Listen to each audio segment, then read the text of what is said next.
आप देख रहे हैं एचएनएन न्यूज, जुनून सच दिखाने का। मैं हूं आपके साथ उन्नति भटनागर। बुलेटिन की शुरुआत महत्वपूर्ण खबर के साथ। नोएडा में एयरपोर्ट के नाम पर बड़ा जॉब स्कैम सामने आया है, जहां युवाओं को फर्जी नौकरियों का झांसा देकर ठगी की जा रही है। नोएडा इंटरनेशनल एयरपोर्ट के नाम पर सोशल मीडिया पर फर्जी अकाउंट और वेबसाइट बनाकर नौकरी और टैक्सी सेवा देने के नाम पर पैसे मांगे जा रहे हैं। जानकारी के अनुसार ठग 10वीं 12वीं पास युवाओं को निशाना बनाते हुए ग्राउंड स्टाफ, सिक्योरिटी गार्ड और ड्राइवर जैसे पदों पर भर्ती का झांसा दे रहे हैं। करीब 2442 पदों पर भर्ती दिखाकर आवेदन शुल्क और अन्य फीस वसूली की जा रही है। वहीं यमुना इंटरनेशनल एयरपोर्ट लिमिटेड ने एडवाइजरी जारी कर साफ किया है कि एयरपोर्ट पर अभी उड़ान सेवा शुरू नहीं हुई है और भर्ती प्रक्रिया में किसी भी प्रकार की फीस नहीं ली जाती। लोगों से अपील की गई कि केवल आधिकारिक वेबसाइट के करियर पेज पर ही भरोसा करें और किसी भी फर्जी एजेंसी या लिंक पर पैसे देने से बचें।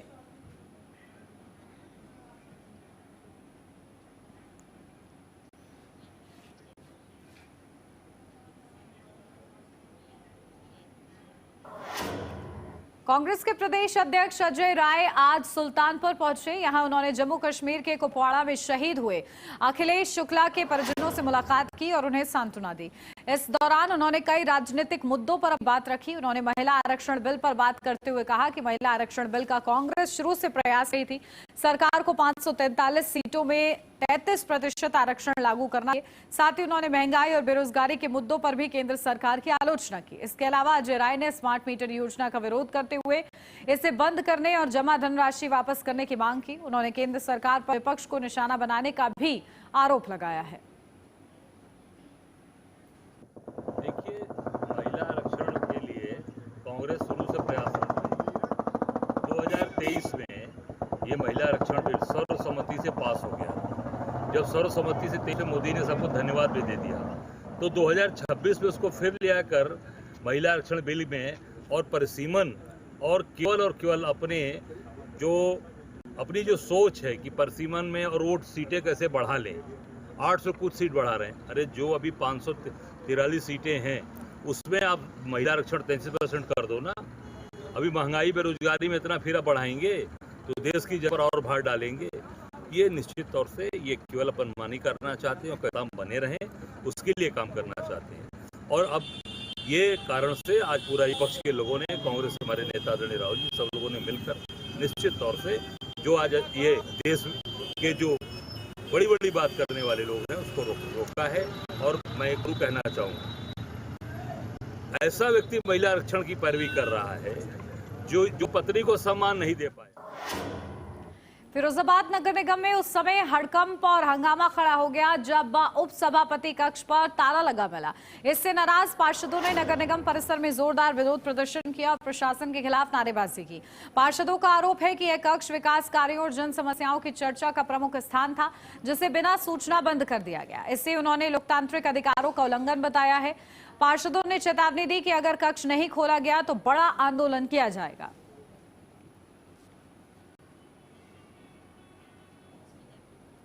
तो देखिए, कक्ष खोलने की मांग की गई है, आंदोलन की चेतावनी भी यहां पर दी गई है। फिरोजाबाद नगर निगम में पार्षदों ने जमकर हंगामा किया है क्योंकि उप सभापति कक्ष पर देखिए ताला लगा मिला है और भड़क गए हैं। वहां पर पार्षद नजर आए हैं और मनमानी और अनदेखी का आरोप लगाते हुए भी नजर आए हैं। साथ ही साथ कक्ष खोलने की मांग भी की है और आंदोलन की चेतावनी भी दी।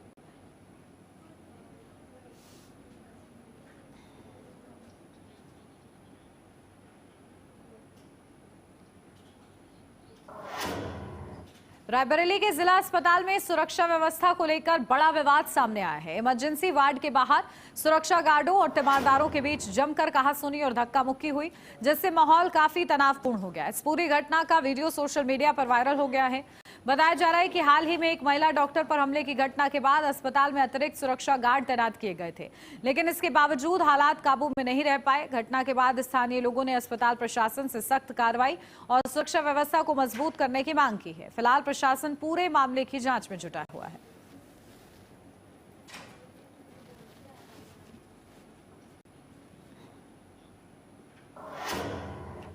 लखनऊ के थाना चौक स्थित ट्रॉमा सेंटर में दवा दलाली के खिलाफ पुलिस ने सख्त कार्रवाई की है। पुलिस ने एक आरोपी को गिरफ्तार किया है। पुलिस के अनुसार आरोपी मरीजों और उनके परिजनों को गुमराह कर निजी लाभ के लिए दवा दलाली करता था। इस तरह की गतिविधियों से मरीजों का आर्थिक शोषण हो रहा था। पुलिस की इस कार्रवाई के बाद ट्रॉमा सेंटर में आने वाले मरीजों और उनके परिजनों को राहत मिली है। पुलिस मामले में आगे की जांच कर रही है।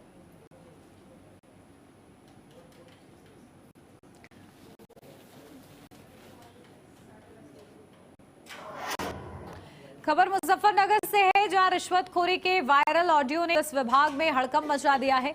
मामले का संज्ञान लेते हुए एसएसपी संजय वर्मा ने तितावी थाने के थाना अध्यक्ष पवन चौधरी को तत्काल प्रभाव से निलंबित कर दिया है। साथ ही सिपाही अनीस और नवीन पर भी गाज गिरी है। बताया जा रहा है कि स्मैक तस्करी मामले में नाम हटाने के बदले लेन देन की बातचीत सामने आई थी। शुरुआती जांच में आरोपी सही पाए गए। आरोप जो है तमाम सभी सही थे, जिसके बाद ये कड़ी कार्रवाई की गई है। तो देखिए, एसएसपी का सख्त संदेश, भ्रष्टाचार बर्दाश्त नहीं किया जाएगा। तो मुजफ्फरनगर में खाकी पर कार्रवाई की गई है, जो कि भ्रष्टाचार में संलिप्त पाए गए रिश्वतखोरी का, क्योंकि ऑडियो सामने आया था और ऐसे में इसका संज्ञान लेते हुए ये बड़ी कार्रवाई एसएसपी ने एक सख्त संदेश इस कार्रवाई के जरिए दिया गया है।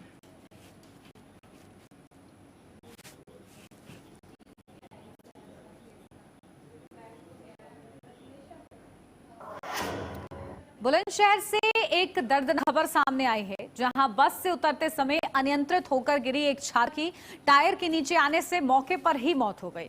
मृतका की पहचान करौरा गांव निवासी सोनम के रूप में हुई है, जो एनआरईसी डिग्री कॉलेज में बीकॉम फाइनल ईयर की छात्रा थी। हादसे के बाद गुस्साए ग्रामीणों ने शव सड़क पर रखकर प्रदर्शन शुरू कर दिया और चालक पर कार्रवाई व आर्थिक मुआवजे की मांग की। मौके पर पुलिस और प्रशासनिक अधिकारी पहुंचकर लोगों को समझाने में जुटे हुए हैं।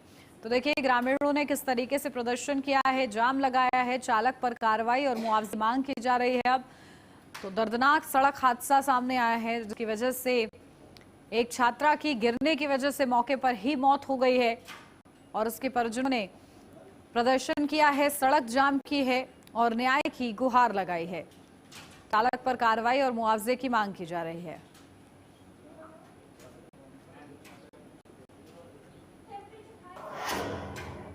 सीतप के महोली तहसील क्षेत्र के बड़ा गांव इलाके में 56 गांव लंबे समय से बिजली संकट से जूझ रहे हैं। ग्रामीणों का आरोप है कि कई बार मांग उठाने के बावजूद अब तक ना तो नियमित बिजली आपूर्ति सुनिश्चित हुई है और ना ही प्रस्तावित विद्युत उपकेंद्र का निर्माण शुरू हो सका है। इसी मुद्दे को लेकर 27 अप्रैल को सीतापुर गल्ला मंडी में शांतिपूर्ण विरोध प्रदर्शन की घोषणा की गई।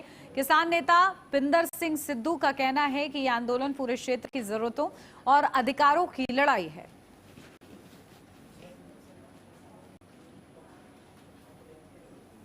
जय जवान जय किसान। साथियों, हम ग्राम सभा सिमरावा में हैं और ये सीतापुर जिले का आखिरी ही गांव है। यहाँ से आगे लखीमपुर का बॉर्डर लग जाता है। बिजली की समस्या को लेकर जो सभी 56 गांव के लोगों ने मुद्दा उठाया, जिसको सोचा के बैनर तले ज्ञापन भी दिया गया था और 27 तक का टाइम दिया गया था जिले से जिलाधिकारी महोदय की तरफ से कोई सूचना आए और उपकेंद्र कब बनेगा। लेकिन कोई भी समस्या है बिजली की, उस पर किसी भी तरह की प्रक्रिया अभी तक नहीं आए हैं। हमें उम्मीद है तक हो जाए, लेकिन अगर नहीं आता है तो हम सब की जो तैयारी है वो 27 तारीख को सभी लोगों ने अपने अपने गांव से निकलकर गल्ला मंडी पहुंचना है। हम सब लोग जिलाधिकारी जी के पास जाएंगे और अपनी बात रखेंगे कि जो हमने ज्ञापन दिया था उस पर क्या कार्रवाई हुई। लखनऊ में जमीनी विवाद को लेकर हिंसक घटना सामने आई है। जमखानवा गांव में एक युवक पर कुछ दबंगों ने धारदार हथियार से हमला कर दिया, जिसमें वो गंभीर रूप से घायल हो गया। पीड़ित का इलाज लखनऊ के ट्रॉमा सेंटर में चल रहा है, जहां उसकी हालत चिंताजनक बताई जा रही है। पीड़ित पक्ष का आरोप है कि जमीन के विवाद को लेकर गाँव के ही लोगों ने जानलेवा हमला किया। वहीं पुलिस ने मामले में हल्की धाराओं में मुकदमा दर्ज कर कार्रवाई पूरी करने की बात कही है, जिससे परिजनों में नाराजगी है।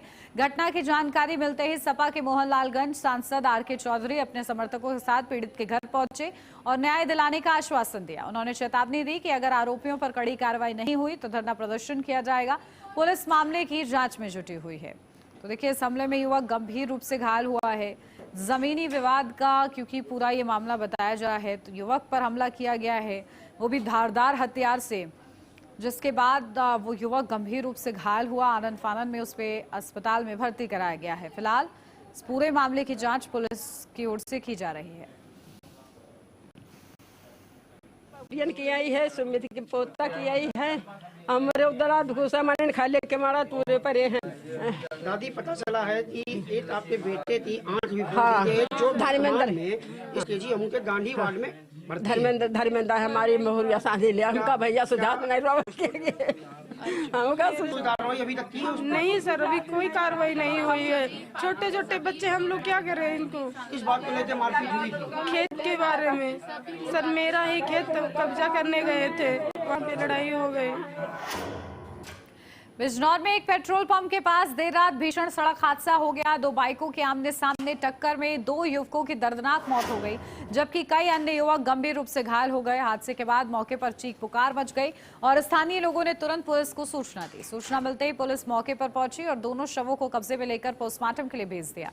वहीं घायलों को तुरंत अस्पताल में भर्ती कराया गया, जहां उनका इलाज जारी है। फिलहाल पुलिस हादसे के कारणों की जांच कर रही है और परिजनों को सूचना दे दी गई है।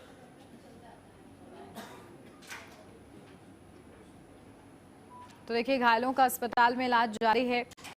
बिजनौर में दर्दनाक सड़क हादसा हुआ है और 2 बाइकों की आमने सामने से देखिए टक्कर हुई है। तो बड़ा ये हादसा, सड़क हादसे की वजह से जिंदगियां भी चली गई हैं, 2 लोगों की मौत हुई है। घायलों का अस्पताल में इलाज जारी है।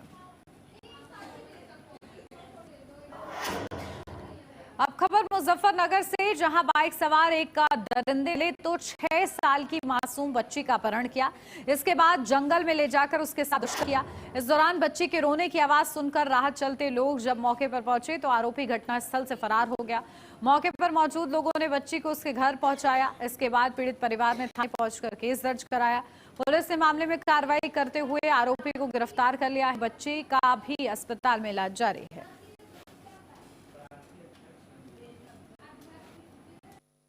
आज थाना छपार पर कस्बा छपार के रहने वाले एक व्यक्ति द्वारा तहरीरी सूचना दी गई, जिसमें कि उसकी नाबालिग पुत्री के साथ एक व्यक्ति जो कस्बे का रहने वाला पप्पू है उसने यौन शोषण किया है।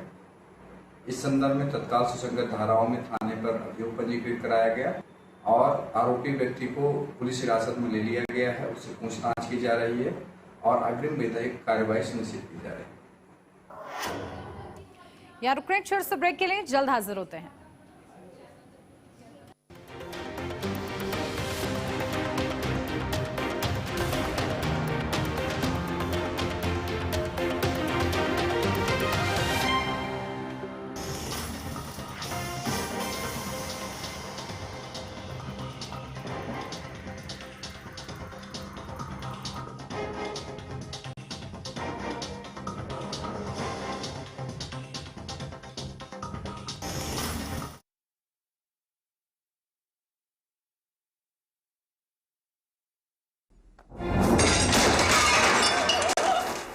फर्श की टाइल्स को चेंज करो, बड़ी स्लिपरी हैं। थर्मोकूल वॉशिंग मशीन। थर्मोकूल, इंडिया का नया अंदाज। गोल्डी छोले मसाले, जहाँ जाए रिश्ते बनाए। गोल्डी लाए हैं फ्रेश लॉक टेक्नोलॉजी, जो रखे मसालों को हर समय फ्रेश। आइसक्रीम खाओगी? जंगल में आइसक्रीम मिलती है। समर कूल रेफ्रिजरेटर, आप अपनी ड्यूटी निभाओ, ये अपनी ड्यूटी निभाएगा। समर कूल, लाइफ बनाए वंडरफुल। संविधान के शिल्पी बाबा साहेब डॉक्टर भीमराव अंबेडकर जी के आदर्शों को आधार बनाकर उत्तर प्रदेश सरकार विभिन्न कल्याणकारी योजनाएं संचालित कर रही है। यशस्वी प्रधानमंत्री श्री नरेंद्र मोदी जी के मार्गदर्शन एवं माननीय मुख्यमंत्री योगी आदित्यनाथ जी के संकल्पों से प्रदेश में वंचितों, दलितों एवं अति पिछड़े वर्गों के छात्रों को कोचिंग एवं छात्रवृत्ति उपलब्ध कराई जा रही है। मुख्यमंत्री कन्या सुमंगला योजना, मुख्यमंत्री सामूहिक विवाह योजना, प्रधानमंत्री एवं मुख्यमंत्री आवास योजना का लाभ सुनिश्चित किया गया है। प्रदेश सरकार की समावेशी नीति से आज प्रदेश के करोड़ों वंचितों को गरिमापूर्ण जीवन जीने का अधिकार मिला है। प्रदेश के 75 जनपदों में स्थापित डॉक्टर अंबेडकर की मूर्तियों का डॉक्टर भीमराव रामजी अंबेडकर मूर्ति विकास योजना के अंतर्गत सौंदर्यीकरण एवं संरक्षण कार्य किया जाएगा। वंचितों की उन्नति का आधार, डबल इंजन सरकार।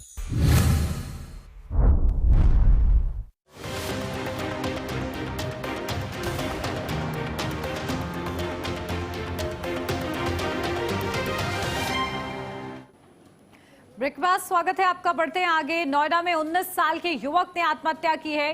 कमरे में पंखे से फांसी लगाकर आत्महत्या की है। पुलिस ने शव को पोस्टमार्टम के लिए भेजा है।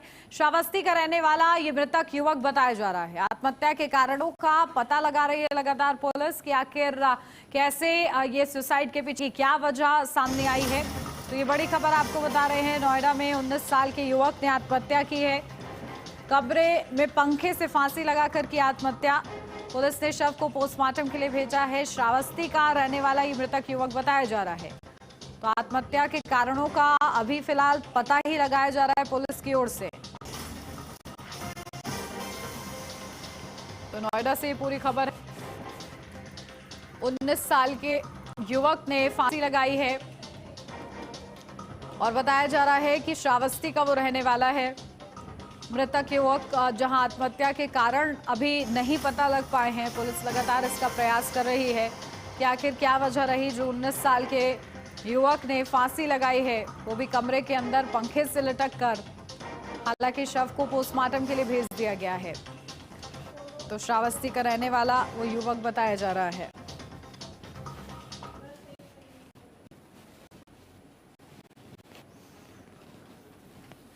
तो 19 साल का युवक आत्महत्या कर लेता है। कमरे के पंखे से वो लटक कर आत्महत्या करता है। अभी इसकी स्पष्ट नहीं हुई है कि उसने क्यों आत्महत्या की है, लेकिन आत्महत्या का ये मामला सामने आया है।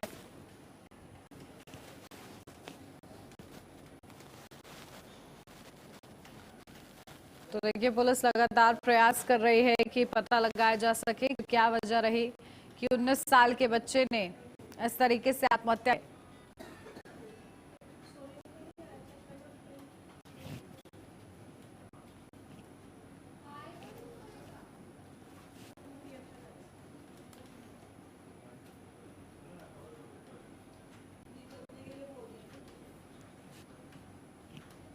तो 19 साल के युवक ने आत्महत्या की है।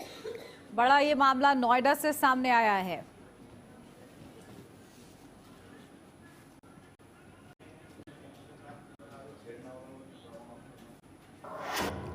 बिजनौर में अज्ञात बदमाशों ने एक युवक को गोली मार दी। घायल युवक की पहचान सौरभ के रूप में हुई है, जो एक शादी समारोह से वापस लौट रहा था। बताया जा रहा है कि समारोह के दौरान सौरभ का कुछ युवकों से विवाद हुआ था, जिसके बाद ये घटना हुई। घटना के बाद सौरभ को गंभीर हालत में अस्पताल में भर्ती कराया गया, जहां उसका इलाज जारी है। वहीं हमलावर गोली मारने के बाद मौके से फरार हो गए, लेकिन उनकी बाइक घटनास्थल पर ही मिली है, जिसे पुलिस ने कब्जे में ले लिया है। पुलिस ने पीड़ित की शिकायत के आधार पर मुकदमा दर्ज कर लिया है और आरोपियों की तलाश शुरू कर दी है। मामले की जांच जारी है और पुलिस जल्द ही आरोपियों को गिरफ्तार करने का दावा कर रही है। थाना हेमपुर दीपा क्षेत्र में गांव रावटी से यह सूचना प्राप्त हुई कि सौरभ नाम के एक युवक को कुछ अज्ञात व्यक्तियों ने गोली मार दी है। विस्तृत जानकारी से ज्ञात हुआ कि रात्रि वह एक शादी समारोह में गया था, जहां पर कुछ युवकों से उसका विवाद हुआ था और संभवतः उन्हीं युवकों ने यह घटना कारित की है। इस प्रकरण में अभियुक्त गणों से संबंधित एक बाइक मौके पर छूट गई है, जिसे कब्जे में लिया गया है। जो विक्टिम है वो उपचाराधीन है। उसके परिजनों से तहरीर प्राप्त कर अभियोग पंजीकृत किया जा रहा है तथा अभियुक्त गणों की गिरफ्तारी के यथाशीघ्र प्रयास किए जा रहे हैं। मेरठ में एक फुटवेयर दुकान में अचानक भीषण आग लग गई। आग लगने से इलाके में हड़कंप मच गया। आग इतनी तेजी से फैली कि कुछ ही देर में दुकान में रखा लाखों रुपए का सामान जलकर राख हो गया। घटना की सूचना मिलते ही दमकल की टीम मौके पर पहुंची और आग पर काबू पाया। प्रारंभिक जांच में आग लगने का कारण शॉर्ट सर्किट बताया जा रहा है। सबसे राहत की बात यह रही कि दुकान में रखा गैस सिलेंडर समय रहते बाहर निकाल लिया गया, वरना बड़ा हादसा हो सकता था। फिलहाल घटना में किसी के हताहत होने की सूचना नहीं है। पुलिस और दमकल विभाग मामले की जांच में जुटे हुए हैं। तो देखिए, आग लगने से इलाके में हड़कंप मचा है, लाखों का नुकसान भी हुआ है। तो फुटवेयर दुकान में ये भीषण आग लगी है। आप देख रहे हैं अभी ये एसएस फुटवेयर जो है, इनके यहाँ पर अभी आग लगी। काफी देर से आग लग रही थी, दुकान बंद थी, ताला लॉक था और एक पड़ोसियों का सिलेंडर भी लगा हुआ था, रखा हुआ था भरा हुआ। वो भी बेचारों ने बहुत मेहनत करके ताला तोड़ा, उसको निकाला। मालिक को पता भी नहीं था। मालिक जो है हमारे यहाँ पे चमड़ा पैंट के रहने वाले हैं, शारिक हैं, और एक और है उनके भाई इलियास। काफी नुकसान है, आप देख रहे हैं सारा सब कुछ माल शॉर्ट सर्किट की वजह है, वही शॉर्ट सर्किट ही दिखाई दे रहा है ज्यादातर। तो इसमें जो ये तो यही है, फुटवेयर हैं, चप्पलें हैं, मगर रबड़ की हैं। लगता है सारा माल जल चुका है। सिद्धार्थनगर के बूढ़ी राप्ती नदी में दर्दनाक हादसा हो गया। यहां एक जूनियर डॉक्टर और एक मेडिकल छात्र की नदी में डूबने से मौत हो गई। जानकारी के अनुसार माधव प्रसाद त्रिपाठी मेडिकल कॉलेज के कुल 4 छात्र और एक जूनियर डॉक्टर नदी में नहाने गए थे।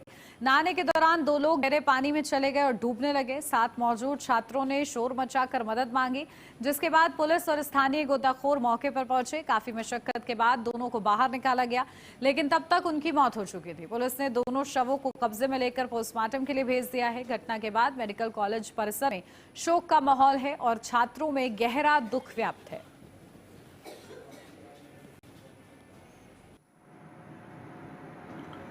थाना जोगिया उदयपुर पर एक अत्यंत दुखद सूचना वहां पर प्राप्त हुई कि सिद्धार्थनगर मेडिकल कॉलेज के 4 छात्र जो कि बूढ़ी राप्ती में नहाने के लिए गए थे, उसमें से 2 छात्र जो हैं डूब गए हैं और वो मिल नहीं रहे हैं।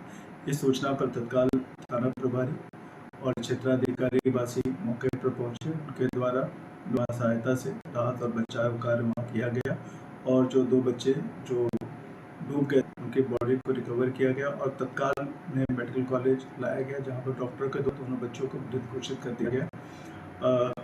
इसकी अग्रिम जो कार्रवाई है थाना जोगिया उदयपुर से प्रचलित है। मौके पर शांति व्यवस्था कायम। बाबा क्या नाम है पाठक जी, क्या हुआ है?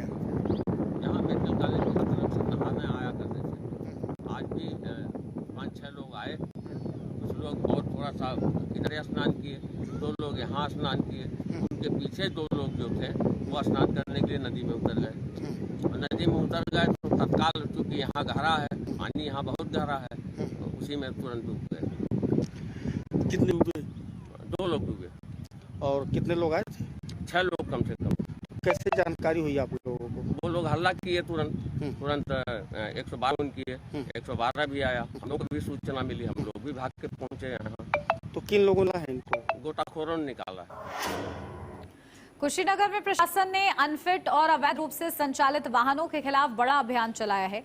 इस विशेष कार्रवाई में स्कूली बच्चों को ढोने वाले अनफिट वाहनों और नियमों का उल्लंघन करने वालों पर शिकंजा कसा गया है। अभियान के दौरान कुल 32 वाहनों का चालान कर 2.5 लाख का जुर्माना वसूला गया, जबकि 3 वाहनों को सीज किया गया। इसके अलावा बाइक 4 पर भी कार्रवाई की गई है, जिसमें 10 मोटरसाइकिलों का चालान किया गया है। वो बाइक मॉडिफाइड साइलेंसर, साथ ही ध्वनि प्रदूषण के मामले में पकड़े गए। प्रशासन ने अवैध रूप से संचालित बसों पर भी कार्रवाई करते हुए बिहार से दिल्ली जा रही 2 बसों का चालान किया। अधिकारियों ने स्कूल प्रबंधन और अभिभावकों से अपील की है कि वे केवल मानक और फिट वाहनों का ही उपयोग करें, ताकि बच्चों की सुरक्षा सुनिश्चित हो सके।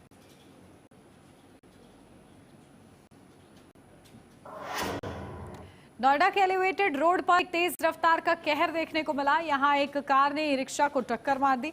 हादसे में ई-रिक्शा चालक और एक यात्री गंभीर रूप से घायल हो गया। घटना के बाद मौके पर अफरा तफरी मच गई और राहगीरों ने तुरंत पुलिस को सूचना दी। सूचना मिलते ही थाना सेक्टर 20 पुलिस मौके पर पहुंची और घायलों को तुरंत नजदीकी अस्पताल में भर्ती कराया, जहां उनका इलाज जारी है। इस मामले में पुलिस ने कार को कब्जे में ले लिया है, जबकि चालक मौके से फरार बताया जा रहा है। पुलिस उसकी तलाश में जुटी हुई है।